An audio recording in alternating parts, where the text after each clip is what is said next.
Hello guys, welcome back to my another mini vlog. So రీసెంట్గా నేను మా ఇంటికి వెళ్ళినప్పుడు కొన్ని అయితే తెచ్చుకున్నాను. 1 మంత్కి సరిపడా కొన్ని వస్తువులు అయితే తెచ్చుకున్నాను.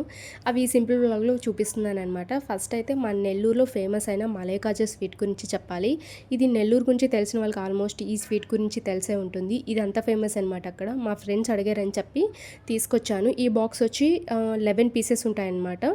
సో ఇది వచ్చి నాకు 200 రూపీస్ అయితే పడింది. సో ఆ తర్వాత చింతాకు పొడి అనమాట. పచ్చి ఆకుని చెట్టు నుంచి మనం ఫ్రెష్గా తెంపి దాన్ని ఎండలో మనము డ్రై చేసి ఆ తర్వాత దీన్ని పొడి చేసుకుంటాం. వేరుశనగ పప్పు యాడ్ చేసి టేస్ట్ అయితే చాలా బాగుంటుంది. ఒకసారి ట్రై చేయండి. ఆ తర్వాత ఎర్రగోంగూర పచ్చడి అనమాట. ఆంధ్ర వాళ్ళకి ఆల్మోస్ట్ తెలిసే ఉంటుంది. ఎర్రగోంగూర పచ్చడి అనేది కొంచెం స్పెషల్ అనమాట అక్కడైతే. ఇంకా కొన్ని అరిసెలు అవి కూడా తెచ్చుకున్నాను, కానీ నాకు పెట్టుకునేదానికి ఆల్మోస్ట్ స్పేస్ లేదు. నేనంతా తినననమాట. అందుకే మా అమ్మ చేసింది కదా అని చెప్పి కొన్ని అయితే తెచ్చుకున్నాను. అరిసెలు, కజ్జికాయలు. ఇంకా నెయ్యి గురించి చెప్పాలి. హాఫ్ కేజీ అయితే నాకు 200 రూపీస్ అయితే పడింది. ఈ మధ్య చాలా కాస్ట్ పెరిగిపోయింది నెయ్యి అయితే. సో ఒరిజినల్ కావాలని చెప్పి తీసుకొచ్చుకున్నాను. అండ్ హనీ కూడా ఒరిజినల్ది అనమాట. డైరెక్ట్గా చెట్టు నుంచి తీసింది. సో ఇంత ఈ సింపుల్ వ్లాగ్ నచ్చితే లైక్ చేయండి. మళ్ళీ ఇంకొక వీడియోతో కలుద్దాం. Bye bye guys.